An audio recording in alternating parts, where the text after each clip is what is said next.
E nós agradecemos, né, a presença, né, deles conosco, deles terem aceitado esse convite, e pedimos a Deus que abençoe esse momento, tudo aquilo que eles vão trazer para nós nessa tarde.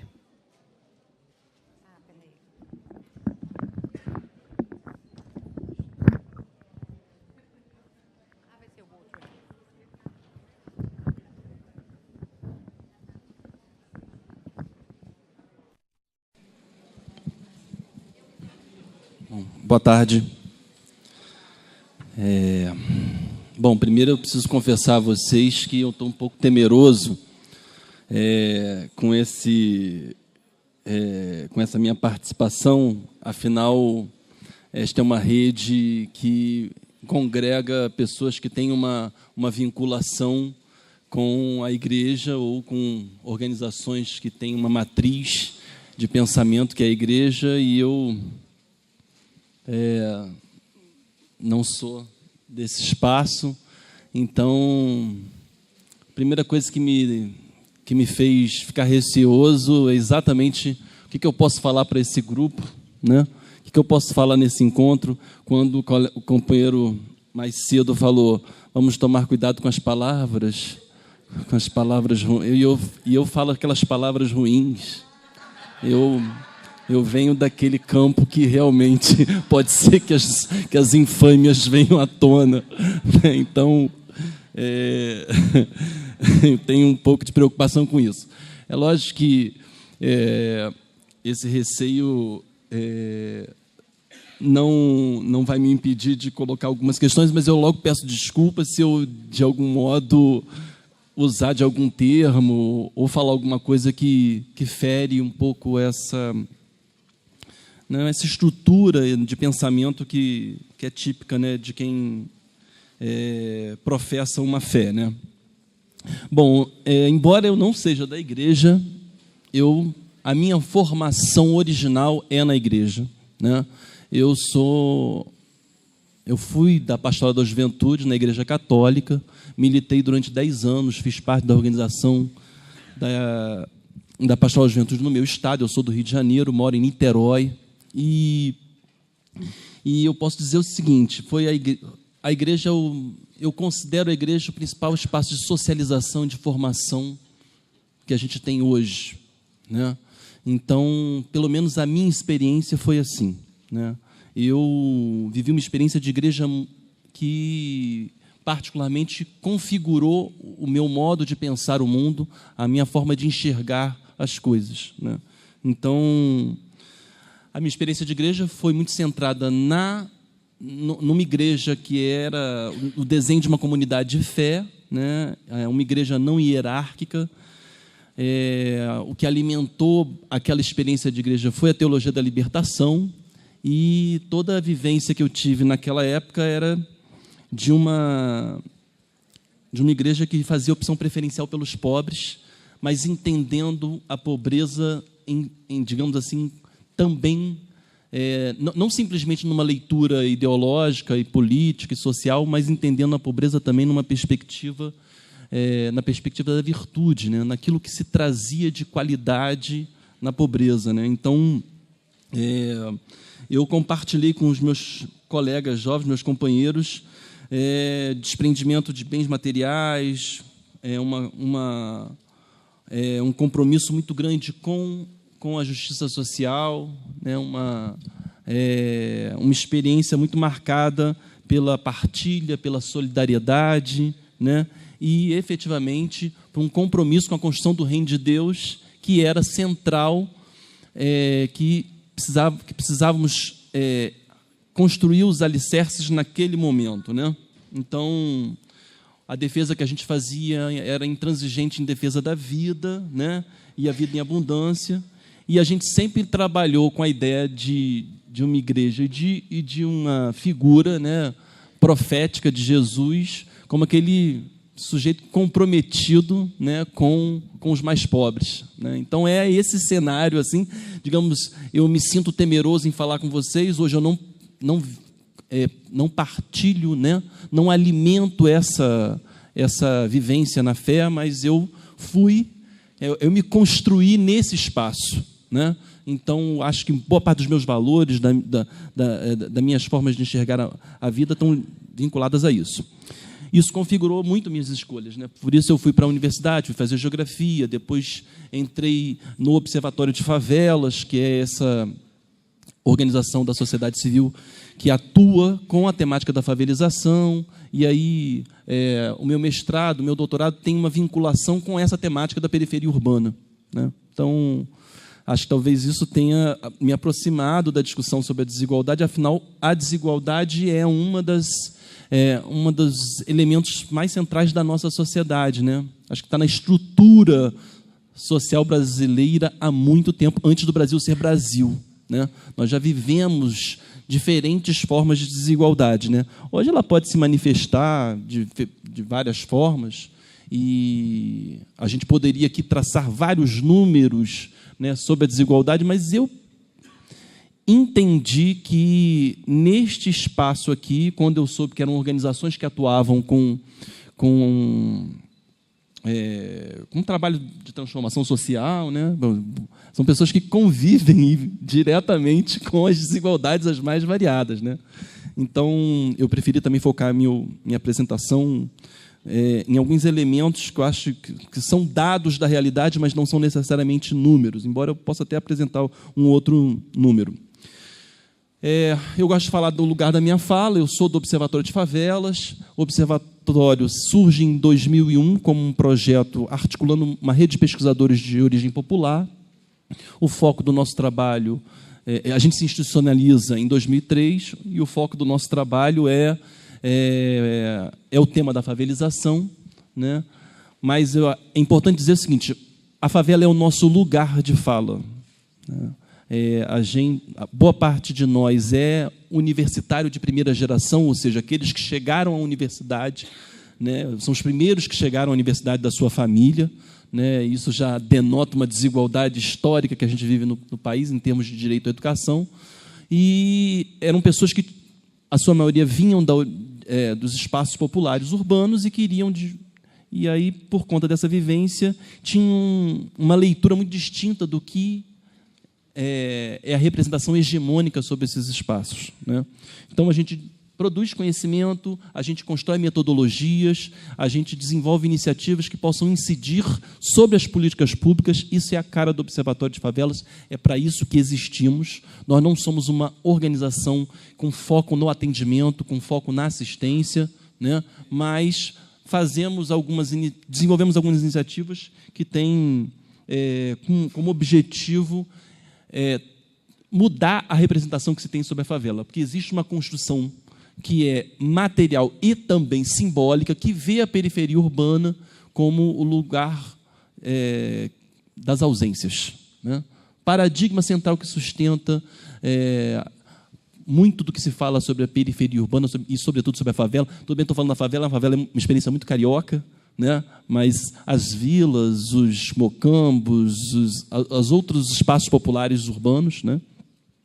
Então, esse paradigma da ausência é aquele que define, que se pauta na ideia do não lugar, da não cidade. Então, a favela é o nosso lugar de fala, mas a gente está o tempo todo discutindo o direito à cidade, sobretudo porque a gente considera que o direito à cidade consubstancia vários outros direitos, ou conjunto de direitos ordinários e extraordinários que deveriam ser inalienáveis a todo sujeito, a todo indivíduo que vive nessa sociedade, né?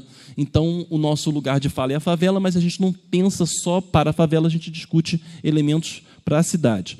Isso que eu estou chamando de paradigma da ausência é um pouco essa lógica de ver a favela e a periferia e os seus moradores como carentes, e ver a favela como a não-cidade, né? Então, por exemplo, você diz que a favela não tem água, não tem luz, não tem esgoto, não tem calçamento, as pessoas não têm educação, as pessoas não têm dinheiro. Estou dizendo, é uma carência total, é um lugar quase que... É a não-civilidade. Curioso, porque se eu perguntar para um de vocês o que é essa cadeira, ninguém vai me responder que é a não-mesa. Como se eu perguntar para você o que é essa mesa, ninguém vai responder, é a não-cadeira. Ninguém vai responder isso, mas para a favela se usa, para esse objeto social se usa isso. Não tem água, não tem esgoto, não tem calçamento. Esse é o não, né? O próprio plano diretor, a definição do IBGE é assim. A definição do IBGE é: a favela é um aglomerado subnormal. Subnormal. E constituído por duas características essenciais. Uma característica que é em desconformidade com os padrões legais de urbanidade, né? Então, terreno de propriedade, um terreno em aclive ou lotes desordenados, sem arruamento, né? Ou então outro critério, quer dizer, e o outro critério, que é o critério da legalidade, ou seja, um terreno, uma ocupação em propriedade alheia. Quer dizer, a própria definição do IBGE já parte da lógica da negação, ou seja, não tem regularidade e não tem legalidade. Ou seja, você define, digamos assim, os objetos por aquilo que eles não têm, né? Então, para a gente é importante trabalhar com a produção de outra representação, porque nós não enxergamos a favela como aquilo que ela não tem, mas tentamos enxergar por aquilo que ela possui. Ou seja, não pelas carências, mas pelas potências que ela tem, né? Por aquilo que ela carrega de construção de uma urbanidade que muitas vezes a cidade perdeu. Então, esse é o nosso trabalho, é daí que eu falo. Okay? Considerando digamos assim, que existe um saber hegemônico sobre a favela, sobre a periferia urbana, né? Eu acho que isso tem muito a ver com o nosso debate aqui, com a nossa conversa sobre a desigualdade, né? Principalmente porque esse saber sobre a periferia e sobre os seus moradores, né, é fruto de uma lógica, é datado, né? Eu não vou poder aqui discutir essa história, mas é certo que o que a gente tem é uma configuração de saberes que estão atrelados a uma forma de enxergar o mundo, né? A uma maneira de ver, né, de algum modo, a sociedade que a gente tem. Então, isso posto, né, a gente no Observatório vem trabalhando o tempo todo para... Bom, o que explica ver a favela como uma negação? E o que explica ver o seu morador como o carente? E, de certo modo, retirar toda a condição política de sujeito deste morador, né? Então, esse é mais ou menos o lugar da onde eu consigo construir uma interlocução com vocês, né? A igreja, por exemplo, ela produz o tempo todo um conjunto de representações. Essas representações não são alheias ao mundo que a gente vive, né? Então, a gente costuma perguntar no observatório um pouco assim, por que pensamos como pensamos e por que agimos como agimos? Por que enxergamos o mundo do jeito que enxergamos? Né? Então, essa pergunta nos parece central, porque é a partir dela que a gente começa a desconstruir algumas, digamos assim, algumas ideias e tentar propor outras, né? Então, por que pensamos como pensamos? Então, qual é a concepção de sociedade, qual é a concepção de sujeito, qual é a concepção de desigualdade, onde vemos que há desigualdade, como enxergamos a desigualdade, ou seja, tudo isso é uma construção cultural, social, e essas coisas estão atravessadas pelas relações que a gente vive na sociedade, né? Então, fazendo uma interlocução com vocês, com o grupo que está aqui, me parece que discutir como dado da realidade importante, né,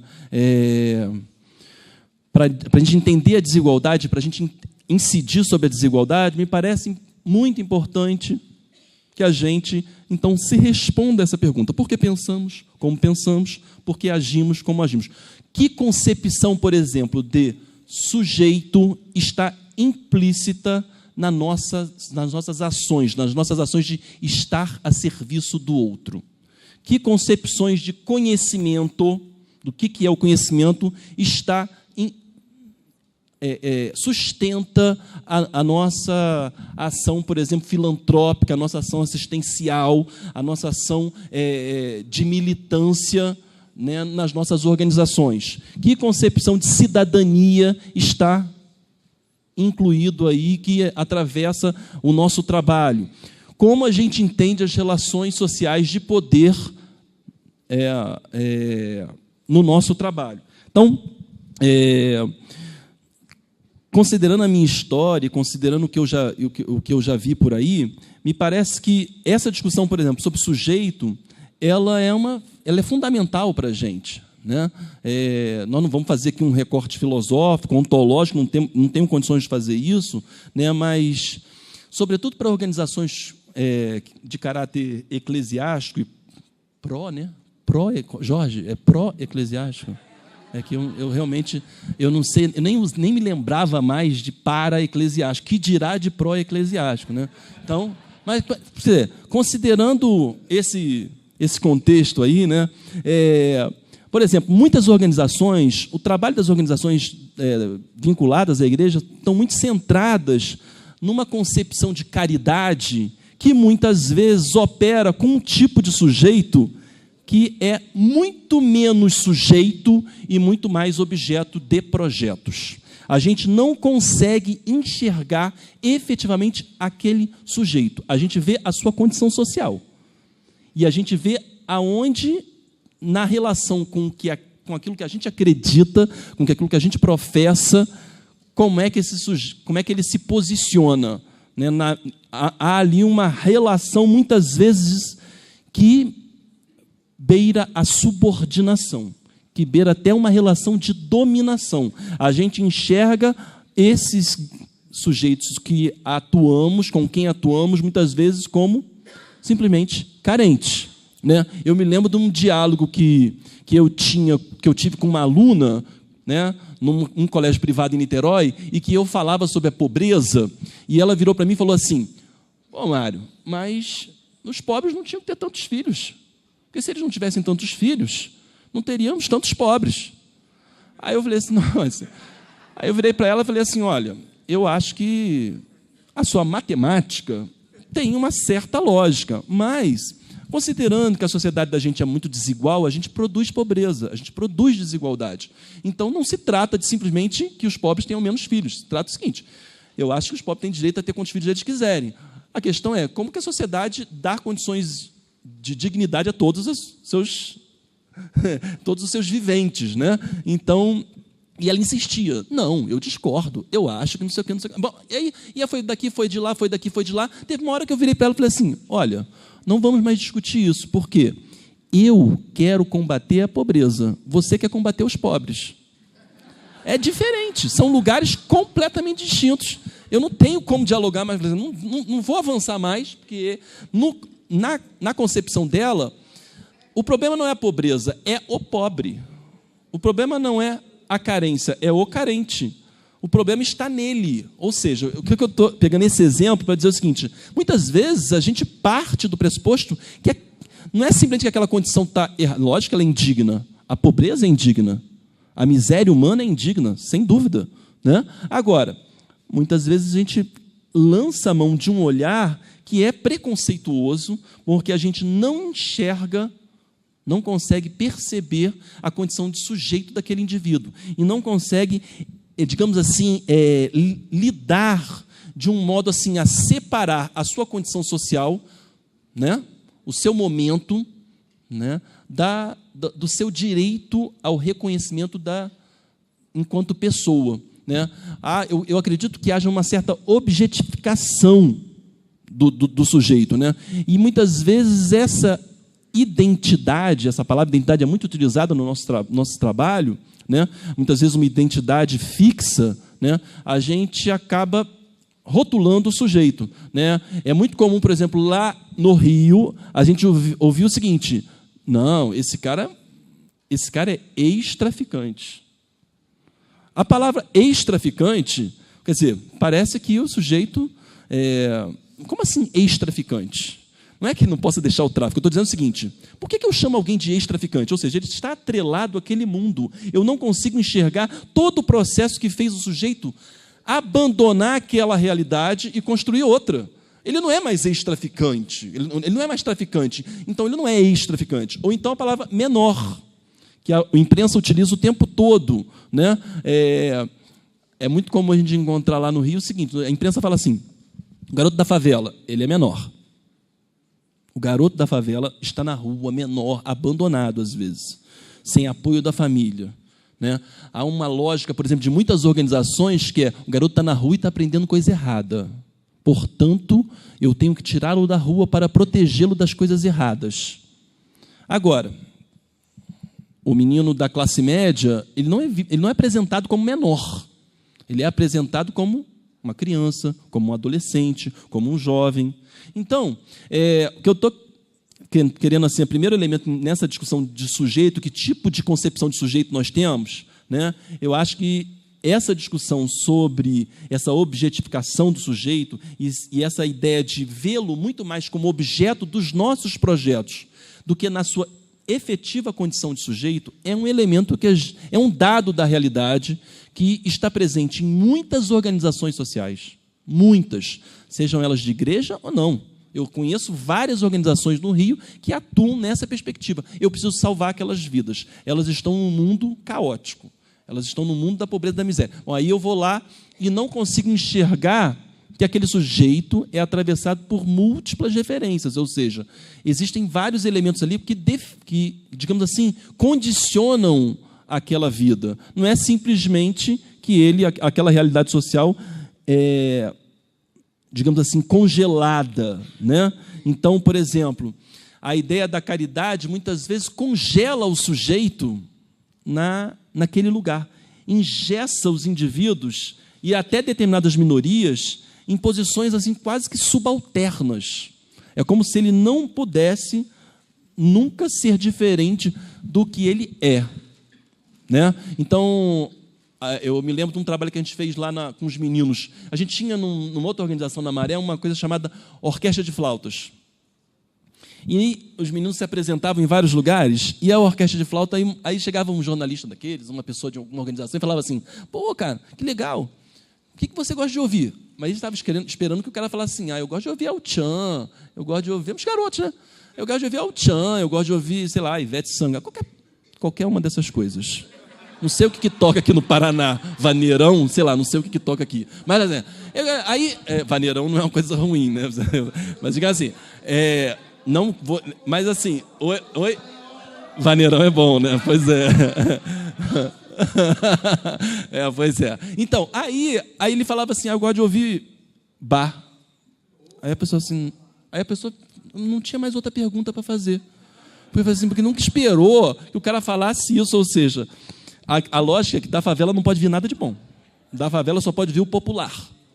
Ou seja, e aí você tem vários projetos para a periferia urbana que enxergam aquele lugar como um lugar mesmo onde o que atravessa ali o que é a incivilidade, ou a imoralidade, ou o popularesco, né? Então, essa ideia, né, é muito presente no trabalho que a gente faz em muitas organizações. Por exemplo, instituições filantrópicas muitas vezes trabalham com a ideia da dádiva, né? Eu estou dando, eu estou podendo construir ali, né, um presente, né? A ideia da dádiva, né, como Heródoto falava lá, né, o Egito é uma dádiva do Nilo, né? Quer dizer, é um presente do Nilo. O Egito só se prosperou porque o Nilo estava ali. Então é a mesma coisa, né? Você só prosperou porque eu te dei, né? Então esta é uma relação de subordinação que a gente precisa muito tomar um certo cuidado. Então acho que tem uma discussão sobre o sujeito, eu tenho que avançar, evidentemente que nós temos um tempo, que acho que a gente precisa fazer. Acho que tem uma outra discussão, uma outra dimensão muito importante no trabalho das organizações, que é as organizações muitas vezes elas reforçam essa ideia, eu ouvi já em vários momentos, a dimensão do serviço, né, de estar a serviço do outro, de conseguir construir, né, uma relação de entrega, né? Mas isso é atravessado pelas relações sociais de poder que a gente tem. A gente vive numa sociedade onde há uma dinâmica de forças, há uma correlação de forças, né? Como existem determinados valores que são dominantes, muitas vezes esses valores dominantes, quando eles migram para as relações, por exemplo, de caridade, de estar a serviço, eles estabelecem uma relação que é desigual. Ou seja, o receptor nada tem a oferecer e o doador tem. Ou seja, há ali uma relação de superioridade. Ou seja, o cara que é da periferia, o cara que está a serviço, não precisa ser a periferia, né? O o drogado ou a criança, bom, qualquer um daqueles, digamos, aquele público de interesse do nosso trabalho, muitas vezes ele fica numa condição onde se reforça a desigualdade, onde se reforça uma relação de superioridade, e muitas vezes essa lógica reforça uma hierarquia social, ou seja, as vidas que valem e as vidas que não valem. Né? Um sujeito, de certo modo, uma vida vale mais do que a outra. É muito comum lá no Rio, por exemplo, o garoto que está envolvido com tráfico, quando ele é morto, ele é menos um bandido. E a mulher que, uma bala perdida, morreu, há uma comoção nacional. Né? Puxa! Então, assim, parece que há uma hierarquia da vida. Vidas que valem mais e vidas que valem menos. Nessa relação, quando isso entra no nosso trabalho, a gente acaba também, então, considerando que o outro não tem nada a oferecer, porque a vida dele vale menos, porque ele possui menos, porque ele representa menos. Ele, efetivamente, na estrutura social, ele é o nada. Ele representa o nada. Né? Então, a gente muitas vezes reforça essa desigualdade e a gente cria invisibilidades sociais. A gente não consegue enxergar esse sujeito digamos assim, na sua plenitude. Né? Então, acho que a gente precisa pensar essa dimensão. A outra questão, eu não estou controlando o tempo e não tem ninguém falando para mim quanto tempo falta. Eu estou olhando aqui, mas aqui, quando eu olho a minha esposa e eu perco o sentido. Aí eu tenho que... Por isso que eu estou pedindo... Então, eu posso me desequilibrar aqui. Tá bom. A minha esposa eu conheci na Pastoral da Juventude. Aliás, todos os meus amigos são da igreja. Todos. Porque é isso que eu falei, né? A nucleação, a formação, a socialização, a gente faz na igreja. Um principal lugar para isso é o espaço da igreja. Né? Bom, acho que tem uma terceira mediação que eu acho que a gente precisa, dentro dessa pergunta que eu coloquei, né? Que visões de mundo sustentam o nosso trabalho, ou seja, por que penso como eu penso, eu acho que tem uma outra dimensão que é a do conhecimento. Né? Eu falei que tem um saber hegemônico sobre a sociedade, que confirma, né, de certo modo, os valores dominantes e que tem a condição de produzir toda uma simbologia do que é o mundo. Né? O Boaventura Sousa Santos ele diz que, numa das críticas que ele faz à sociedade moderna, ocidental, ele fala que a gente, infelizmente, muitas vezes a sociedade parte do pressuposto que só existe um modelo de produção de conhecimento. Ou seja, ele chama isso de uma monocultura do saber. Ou seja, só existe uma forma de conhecimento, só existe uma forma de viver, ou só existem, digamos assim, algumas maneiras consagradas de explicar a realidade. Né? Então, na leitura do Boaventura, com isso a gente cristaliza, a gente naturaliza determinadas desigualdades, porque a gente não consegue perceber a diversidade presente no mundo. Né? A gente não consegue perceber que existem mundos muito alternativos e diferentes do nosso. Né? Então, eu acho que isso levou, por exemplo, a gente construir a história da indolência dos índios, a história da incivilidade dos pobres, da relação que nós conversávamos agora no carro, quando eu vim, a gente conversava sobre a relação clássica que a gente faz entre violência e pobreza, ou seja, os pobres são essencialmente violentos, ou da relação muito comum que a gente faz, isso foi parte do meu estudo, de que os jovens são biopsiquicamente violentos, desestruturados. A gente também tem uma leitura muito complicada sobre a juventude. Né? Então, ou da baixa intelectualidade dos negros, ou dos próprios pobres. Então, a gente vai construindo, de certo modo, e naturalizando determinadas desigualdades, e eu acho que isso vai gerando, cada vez mais, uma dificuldade da gente lidar com esse mundo diverso, diferente que a gente tem. Né? Quando a gente anula, quando a gente aniquila o outro, a gente não está só aniquilando um sujeito, mas a gente está aniquilando formas de vida. Né? Então, não é à toa, por exemplo, que a gente vive uma sociedade marcada por um conjunto de violações de direitos, as mais diferentes violações de direitos. Uma sociedade marcada por uma intolerância racial muito grande, intolerância religiosa, né? Desrespeito à orientação sexual, né? Toda essa relação homofóbica que está presente na nossa sociedade. Né? Então, Pegando alguns dados, por exemplo. No Brasil, a gente tem dados de violência. Por exemplo, no Brasil, a gente tem 50 mil assassinatos por ano. 50 mil assassinatos por ano. Isso é dado de uma guerra. Né? Às vezes a gente ouve lá, um conflito lá no Oriente Médio matou 1.000 pessoas, 500 pessoas. Né? E 50 mil pessoas morrem por ano, vítimas de homicídio. Né? A grande maioria por armas que a gente chama de como arma de fogo, faca, né? Tem uma variação. Né? Por exemplo, se a gente imaginar 50 mil pessoas morrendo por ano, isso quase, às vezes é uma cidade. A Maré, por exemplo, tem 140 mil habitantes. Madureira, que é um bairro famoso do Rio, tem 50 mil habitantes. É como se eliminasse Madureira em um ano. É isso que a gente faz no Brasil. Né? Agora, essa morte, ela tem local, ela tem uma cara, ela atinge mais a juventude, ela atinge mais a população pobre, a população negra. O nosso estudo no ano passado mostrou que, só para a gente ter uma ideia, né, da dimensão do problema, em 2012, nós tivemos 1.418 jovens que foram mortos no Rio de Janeiro. Destes 1.400, 76% eram negros. 76% eram negros. É curioso como a gente avançou para caramba na década de 70 e 80 para combater a mortalidade infantil, e aí essa criança sobreviveu, mas agora ela está morrendo, vítima dessa violência urbana. Né? A gente hoje, tanto que a gente construiu uma ferramenta de análise que é chamado Índice de Homicídios na Adolescência, que é um índice que mede o risco que um adolescente de 12 anos tem de não completar 19 anos de idade. Isso foi produzido no âmbito de um programa de abrangência nacional que nós desenvolvemos nos últimos 3 anos, chamado Programa de Redução da Violência Letal. Isso tudo está no nosso site, tem todos os dados. Lá você tem, por exemplo, o índice de homicídio na adolescência de todas as cidades brasileiras com mais de 100 mil habitantes. Não dá para saber, por exemplo, o risco de morte de um adolescente em Curitiba. Dá para saber. Eu não trouxe, mas se vocês quiserem pesquisar no site, está lá. Por exemplo, o dado de 2007, já tem tempo isso, dizia o seguinte: se as condições permanecessem as mesmas, nós teríamos 33 mil adolescentes brasileiros que não completariam 19 anos de idade. Seriam mortos por essa violência. São 33 mil vidas.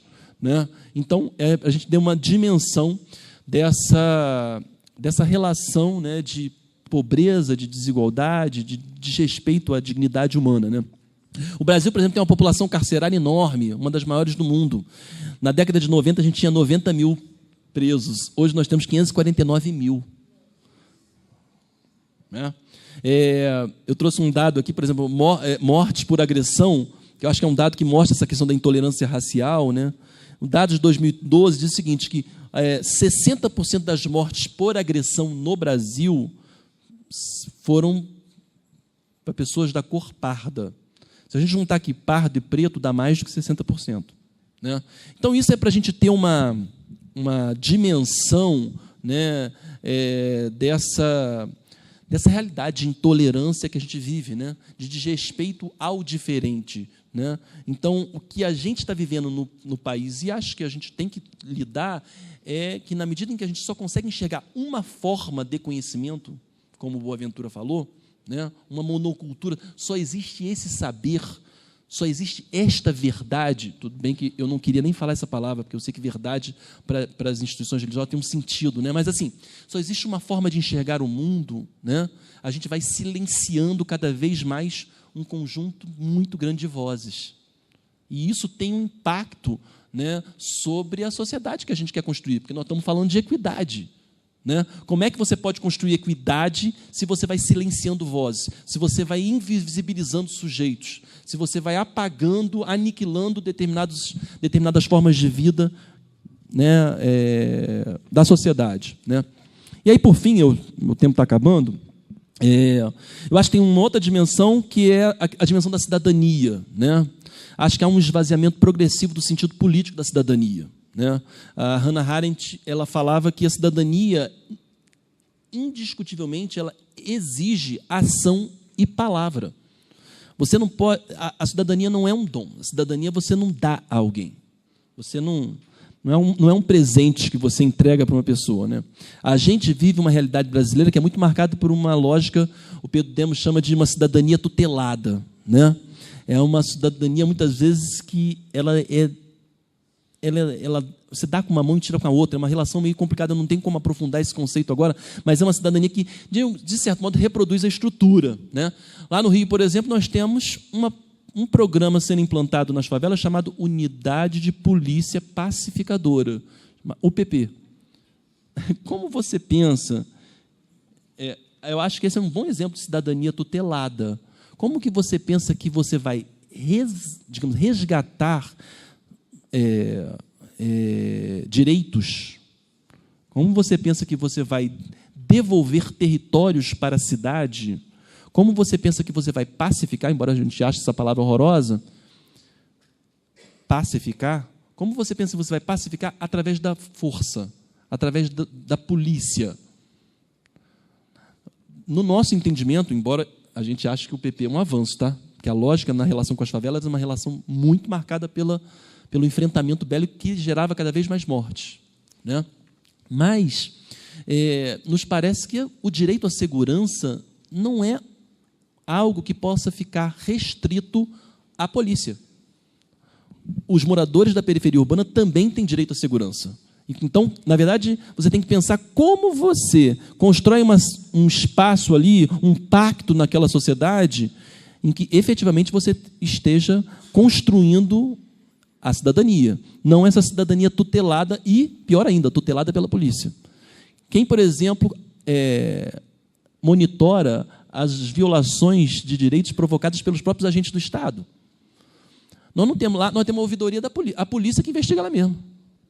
Ora, isso é complicado, né? A gente propôs lá uma ouvidoria comunitária onde você tivesse uma estratégia de controle social da ação do Estado. Porque senão, bom, aí o Estado que ele mesmo se investiga, né? E nós sabemos o que é o Estado brasileiro, né? Existe uma outra concepção de cidadania também, que é muito essa lógica da cidadania assistida, né? que reproduz a pobreza, né?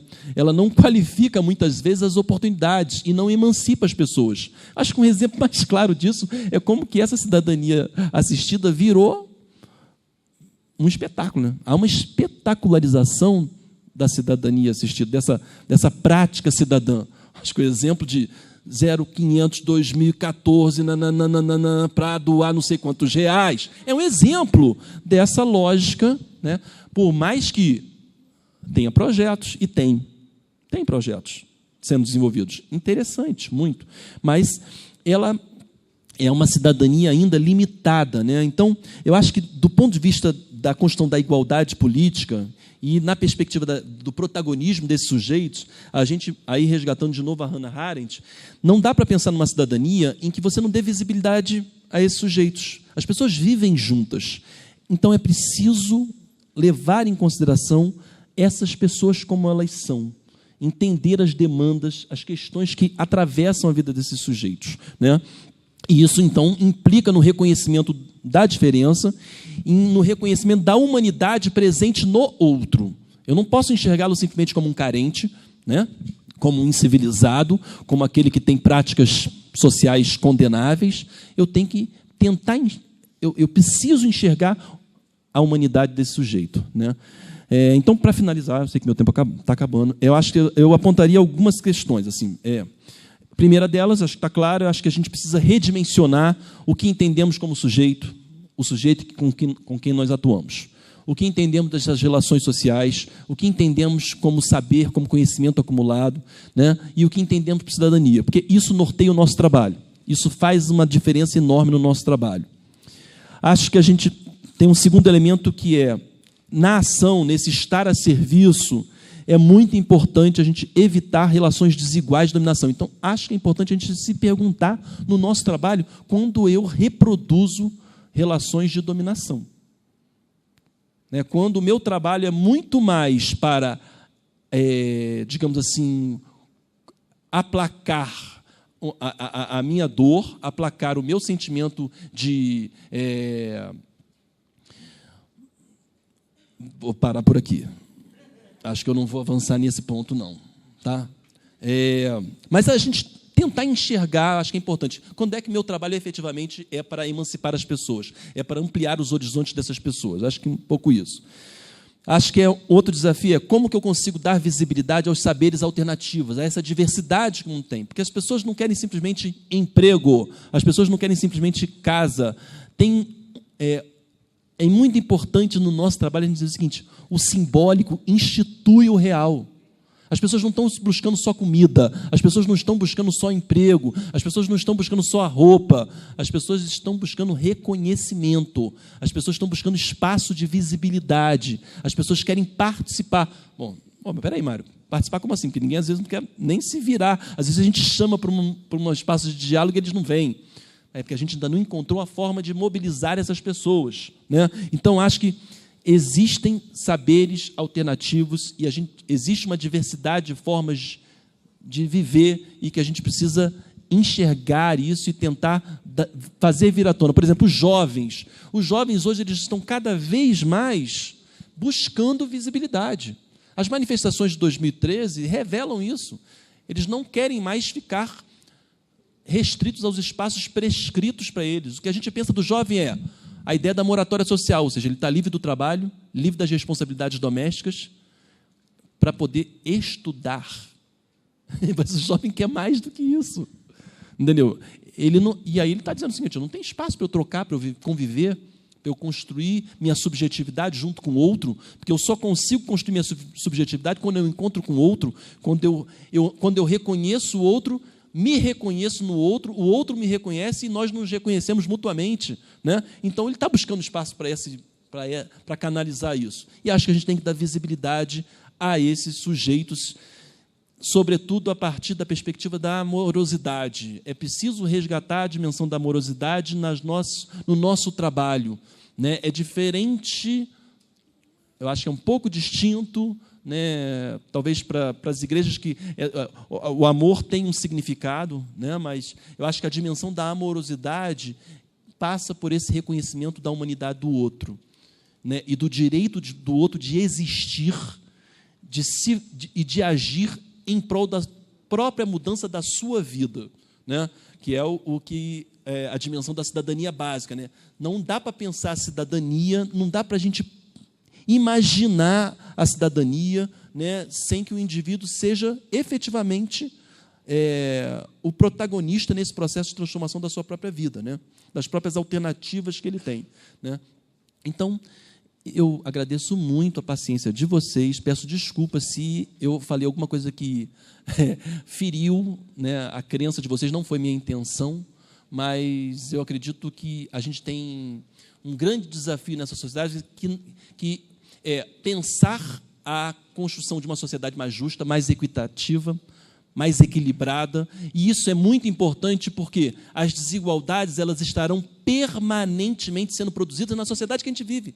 Nós vivemos uma sociedade capitalista, nós vivemos uma sociedade que, se a gente elimina essa desigualdade, outra surge aqui.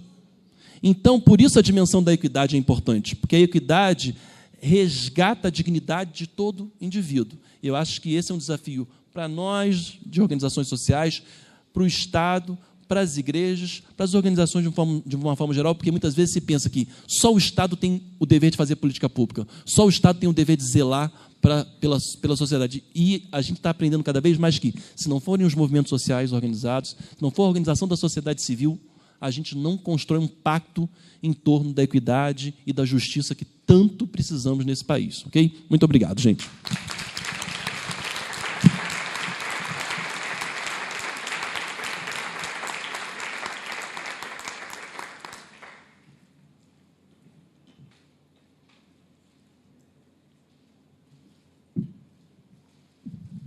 Bom, boa tarde, graças e paz. Foi bom, muito bom ouvir o Mário. Acho que todos nós fomos despertados, alguns de nós, pelo menos, fomos despertados de alguns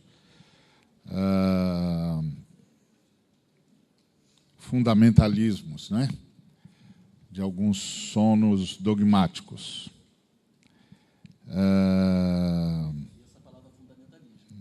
Pois é. Exatamente. Provavelmente fomos despertados de alguns sonos dogmáticos, como dizia Kant. Isso eu acho importantíssimo. Agora, a pergunta que talvez eu e você façamos é se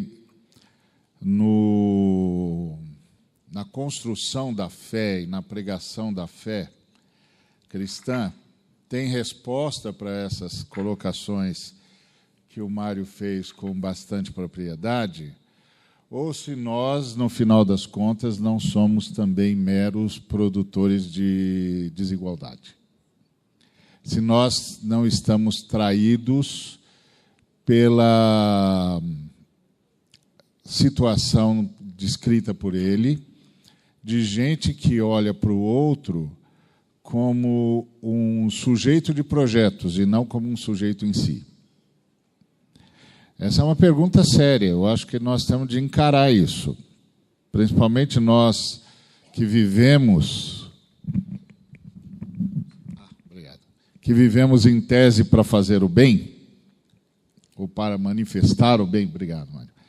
Ou para manifestar o bem, se nós não estamos sendo traídos por essa relação desigual em que o outro é o objeto de projetos e não um sujeito em si, que tenha, portanto, uma contribuição a dar, que tenha algo a dizer sobre, e que tenha os seus próprios, usando o termo dele muito apropriado, os seus próprios saberes, suas próprias perspectivas. E, obviamente, quem tem os seus próprios saberes e suas próprias perspectivas tem as suas próprias propostas de solução. E nós precisamos nos perguntar se nós estamos entre os que perguntam ao outro se ele tem propostas de solução ou se nós o tutelamos na medida em que nós dizemos para ele quais são as soluções que lhe devem caber. Então, acho que muitas das colocações que o Mário fez aqui mexem com a gente, se a gente for sincero o suficiente para ouvir o que nós ouvimos. Não há a menor dúvida de que, no nosso meio, nós mesmos já fomos, não poucas vezes, muito críticos ao que nós chamamos de assistencialismo, que é justamente essa reprodução de superioridade. O assistencialismo sempre estabelece que o outro precisa e eu tenho, eu posso doar, eu dou, ele recebe e me agradece. Então, ele está sempre em dívida comigo. Ou seja, nós não somos parceiros, nós não estamos juntos construindo algo comum. Nós estamos numa relação desigual. Então, na nossa perspectiva cristã, há alguma chamada cristã que nos levaria a quebrar essa lógica? Porque eu acho que uma das coisas importantes, tudo que o Mário diz está repleto de importância, mas tem algumas coisas que eu anotei que são bastante hermenêuticas, chaves hermenêuticas, críticas, que nós precisamos absorver e usá-las para repensar. Uma dessas chaves hermenêuticas que ele levantou aqui é a questão da lógica. A lógica por detrás das concepções. Por que é que a favela é o lugar do não, por exemplo? Por que a gente pensa assim? Qual é a lógica que está na nossa cabeça? Que a priori determina que há inferiores e superiores. Por que a priori nós não trabalhamos a noção de igualdade? Por que a noção de igualdade acaba por vir a posteriori? E se ela acaba por vir a posteriori, que lógica que nos move? Então, a primeira pergunta é: temos alguma forma de quebrar esse paradigma, de quebrar essa lógica da superioridade ou da desigualdade como um dado que é um negócio complicado? Porque uma coisa é dizer há desigualdade, e outra coisa é dizer desigualdade é um dado, é assim mesmo. É assim mesmo, vai ser sempre assim, nós somos desiguais. Nós somos desiguais. Ou há desigualdade e precisamos combater isso? Essa é a pergunta que está no ar. Bom, eu penso que tem um paradigma textual. Eu acho que nem precisaria dizer isso, porque a fala do Jorge foi perfeita, extraordinária, eu diria. Se a gente prestou atenção em tudo que ele disse, e se a gente levar a cabo as noções que ele trouxe, isso vai ser uma revolução. Porque ele disse que justiça é reconhecer o direito do outro, mas que equidade é desejar que o outro tenha o mesmo direito que eu tenho. Isso é muito mais profundo. Inclusive, isso é conditio sine qua non para que haja justiça na acepção mais profunda do termo, que, olhando para os profetas e para o Novo Testamento, é um estado de coisas onde todos desfrutam de tudo que Deus é e de tudo que Deus doa de forma igualitária. Essa é a perspectiva judaico-cristã de justiça. Que, tendo em vista o que o Jorge falou, só será alcançado pela equidade, ou pela prática da equidade, onde justiça não é apenas o reconhecimento do direito, mas aquilo que é movido pela equidade, ou seja, pelo desejo que eu tenho e disponibilidade para que o outro tenha o mesmo direito que eu quero ter. Então, a partir daí, a paradigma da desigualdade está quebrado. Porque eu estou olhando para o outro como olho para mim. Então, deixa de ser o outro para ser o próximo. E o próximo, na visão judaico-cristã, não é o outro, sou eu. O próximo sou eu. Ele e eu somos um só. Isso faz uma revolução. Isso vai ser o problema de trazer esse tipo de mensagem, né? O sujeito vem, fala, pronto, cria uma revolução, você não dorme nunca mais. Agora vai até botar esse negócio no papel, transformar isso em prática, isso vai ser um trabalhão. Mas acho que é assim, acho que nós ouvimos duas falas do Espírito Santo agora, muito fortes. A do Jorge e a do Mário. Eu penso que aquele texto de Paulo, que está em Efésios 4, versículo 6, diz algo que nos chama a quebra dessa lógica da desigualdade, ou que sustenta a desigualdade. Porque eu acho que o Mário chama a atenção é que há uma lógica que sustenta a desigualdade. E ela é perversa, na perspectiva que ele nos trouxe, ela é perversa porque ela atua em caras que juram que estão trabalhando contra a desigualdade. Então, você imagina, o cara que jura que está trabalhando contra a desigualdade, sendo movido pela lógica da desigualdade. Isso é perverso, tá certo? Isso cria um círculo vicioso e não um círculo virtuoso. Diferente da proposta que o Jorge fez com a questão da equidade. A equidade cria um círculo virtuoso. Porque, na medida em que eu concorde que eu quero que o outro tenha como eu tenho, o mesmo direito, as mesmas possibilidades, etc., etc., isso vai me fazer refletir sobre o que eu tenho, né? Porque se eu vivo numa mansão, eu quero que todo mundo tenha uma mansão. Pô, mas não dá para todo mundo ter uma mansão. Pô, então não dá para eu ter uma mansão. Ó.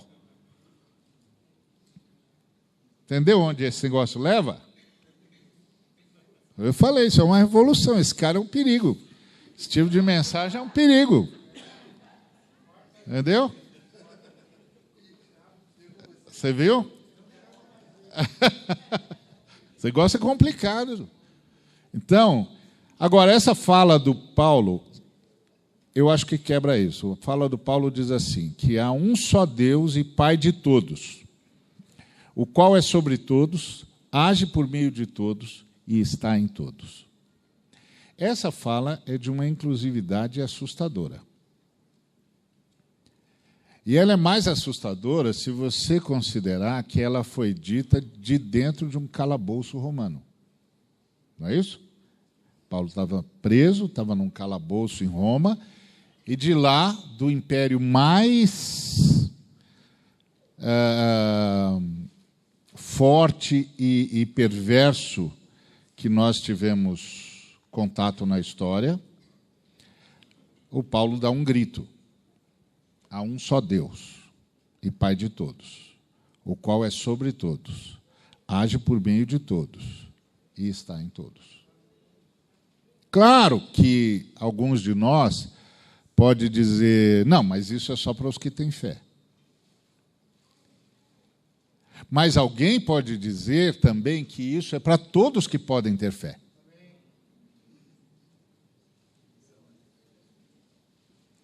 Porque se é só para os que têm fé, o quadro já estava fechado. Mas se é para todos os que podem ter fé, o quadro é universal. Está certo?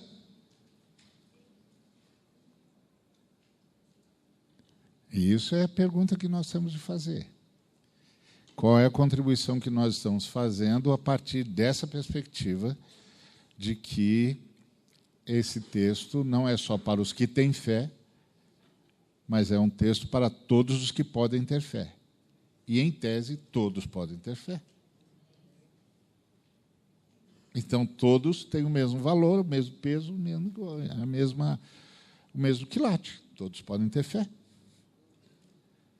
O fato de uns já terem e outros não torna os que não têm impassíveis de ter, então não os desiguala. Porque eles são todos seres potencialmente com fé. E Deus é potencialmente, e Deus é Pai de todos, e todos os seres humanos são potencialmente seus filhos. E os seres humanos são filhos de Deus, e para serem filhos de Deus, não precisam que Deus os reconheça como filhos. Basta que eles o reconheçam como pai. Porque ele já os reconheceu como filhos. Senão não lhes ofereceria filiação. Está certo? Se você oferece a filiação, você já reconhece o sujeito como filho. Então, potencialmente, ele é filho. Fica por conta dele agora. Isso é muito interessante, muito interessante. Eu acho que em tudo que o Mário falou, tem muita coisa, tem muitos erros gritantes nos quais todos nós incorremos. Nós, os evangélicos, incorremos. Assim como os romanos também incorreram. Essa ideia de que o outro é o necessitado e não o próximo. E não o cara que é como eu. E nós não aprendemos com Jesus, porque Jesus, quando foi multiplicar os pães e peixes, os discípulos disseram para ele assim, só aqui tem 5.000 homens. Então, bota aí mais mulheres e crianças, você tem aí 10 a 12 mil pessoas. E aí eles dizem, não tem jeito de ajudar esse povo aí, não. Não tem jeito desse povo comer, não. Da gente dar comida para esse povo, não. Porque se a gente tivesse 200 denários, não dava. Aí Jesus disse, vê o que tem por aí. Ou seja, ao invés de Jesus dizer, eu vou fazer um milagre, ele disse, vá lá no povo, veja o que tem lá. Não me diga o que você não tem, eu quero saber o que é que eles têm. E nós vamos trabalhar a partir daquilo que eles têm. Vai ver o que é que eles têm lá. E que eles estão dispostos a oferecer. Ou seja, Jesus usou essa lógica que o Mário esboçou. Tem gente aqui que tem. Tem gente aqui que pode. Tem gente aqui que sabe. Tem gente aqui que quer. Tem gente aqui disposto. Vá achar essa pessoa lá. A resposta está lá no meio do povo. A resposta não é de vocês. A resposta é deles. Vai lá. Vê o que é que esse povo tem e está disposto a disponibilizar. Eu vou trabalhar com o que eles tiverem e quiserem. Aí o Filipe volta e diz, achei um menino que tem 5 pães e 2 peixes. E ele está oferecendo. Joia. Traz aqui. Não, mas isso só traz aqui.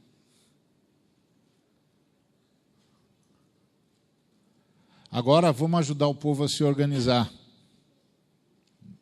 Faz o povo se assentar em grupos de 50. Agora, como é que 12 caras fazem 12 mil pessoas se assentar em grupos de 50? Tem de pedir ajuda. Tem de falar com todo mundo. Tem de dizer, você aí atrás, você pode me ajudar? Por quê? Porque a gente precisa achar corredor para o pão. Como é que o pão vai passar se não tiver corredor? Porque nós precisamos que vocês sentem em grupos de cooperação. Nós não queremos produzir a competição. Em 12 mil pessoas, cada um de vocês é uma ilha. Em 250 grupos de 50 pessoas, cada um de vocês faz parte de uma comunidade. E Jesus aqui faz questão de não trabalhar com a lógica da competição, ele só trabalha com a lógica da cooperação. Jesus é chato. Já falamos para ele, os mais espertos comem.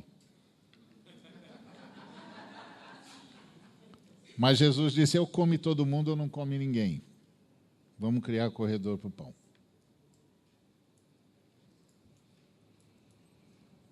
Está percebendo? É essa a lógica da igualdade.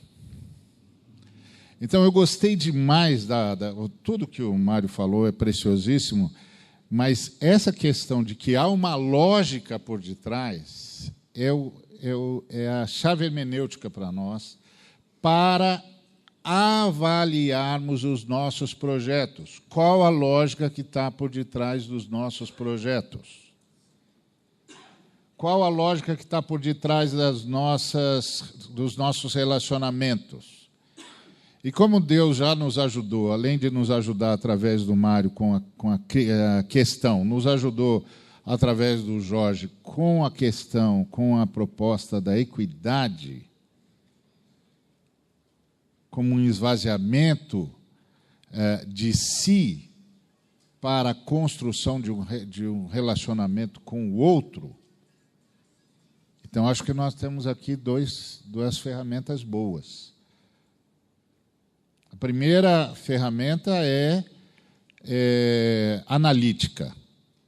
Qual é a lógica? Acho que esse é um bom trabalho de casa. Se todos nós nos sentarmos, fizermos uma relação de todos os projetos nos quais estamos envolvidos e perguntar-nos a nós mesmos o nosso relacionamento com as pessoas com quem trabalhamos. Está obedecendo a que lógica? A lógica da dominação?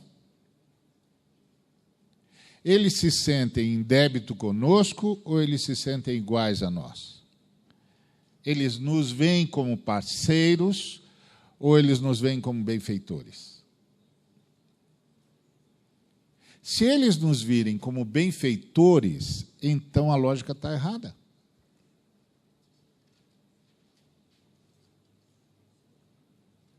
Porque nós somos os caras que acreditam que todo mundo veio de Deus.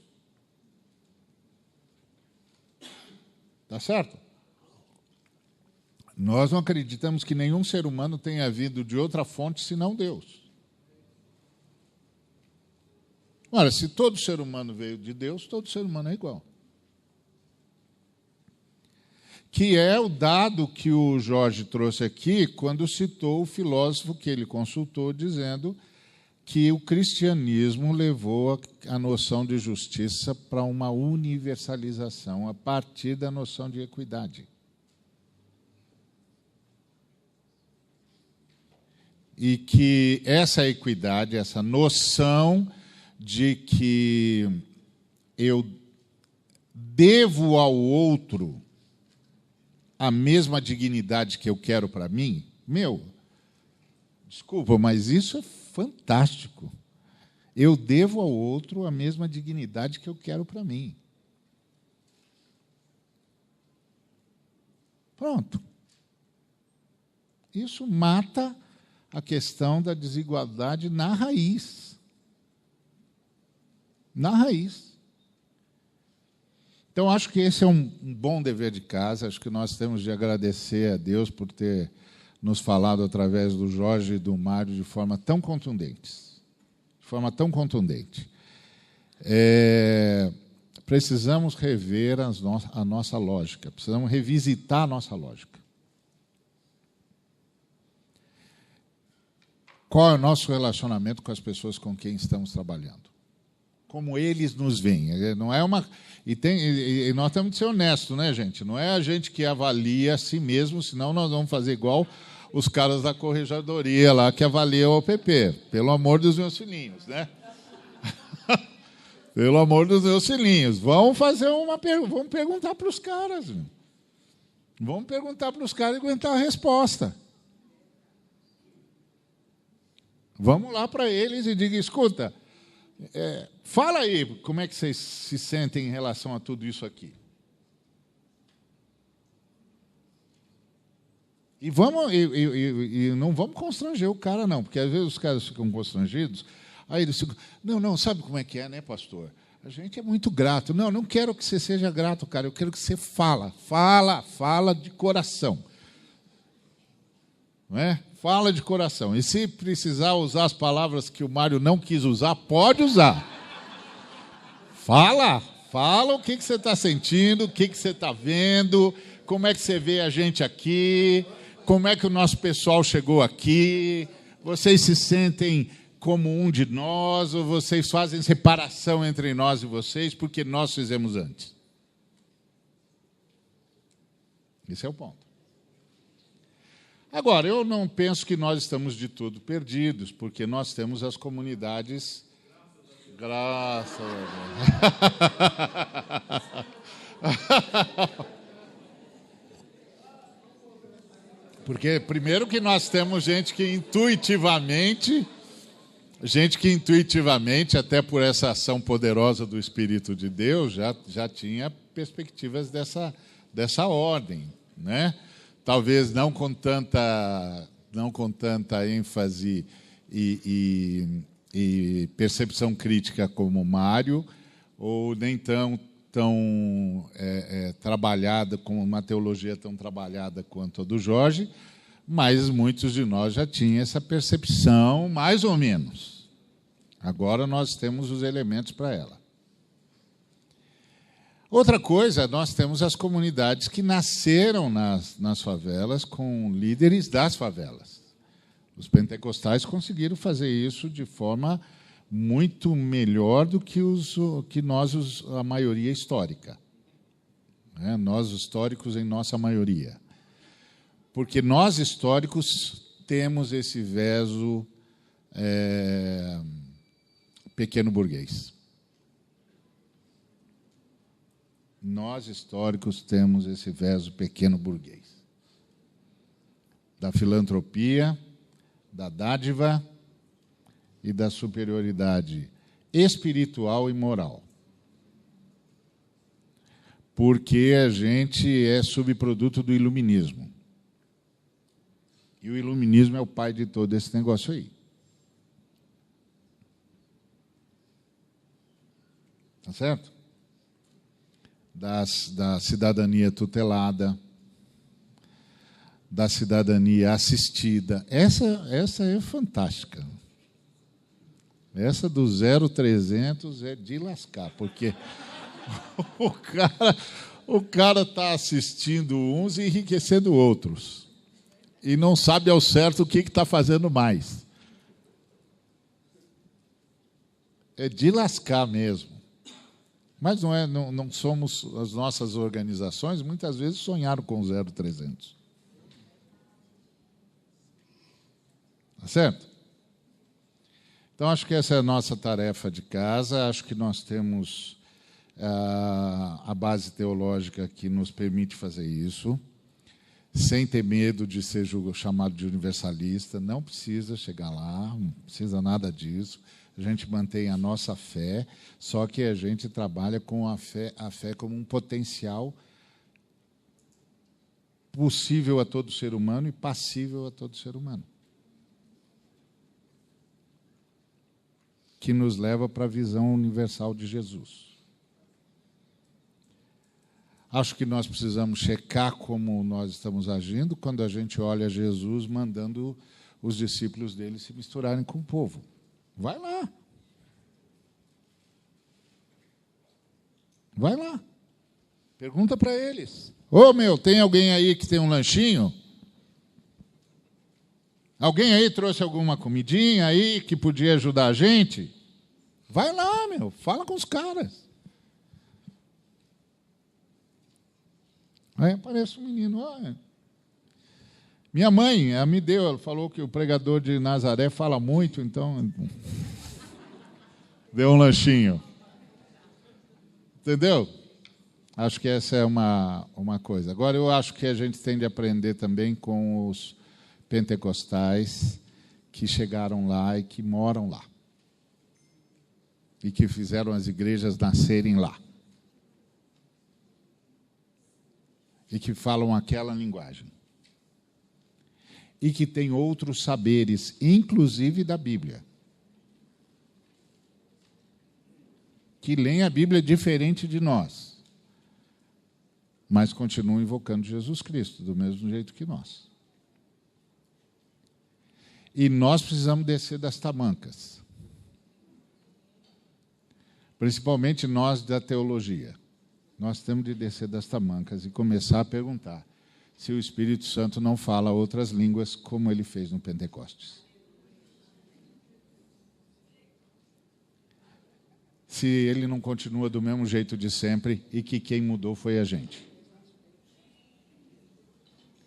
Então, não sei por vocês, mas eu saio daqui, se eu tivesse de sair daqui agora, eu sairia extremamente enriquecido. Sair para rever um montão de coisa.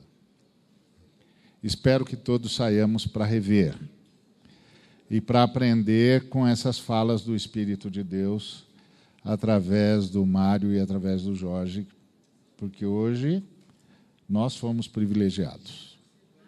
Uma boa tarde.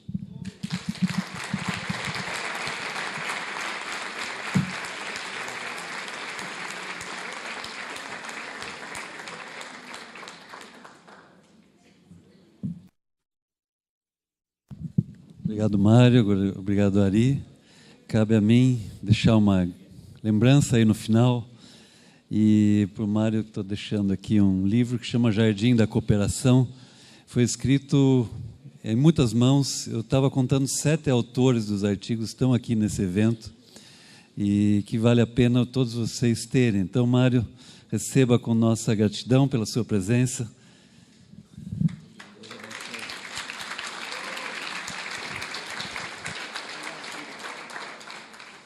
E Ari, alguém escolheu um livro para você que chama É Preciso Saber Envelhecer, não sei porquê. Mas fica aí a lembrança. E... Captei a mensagem.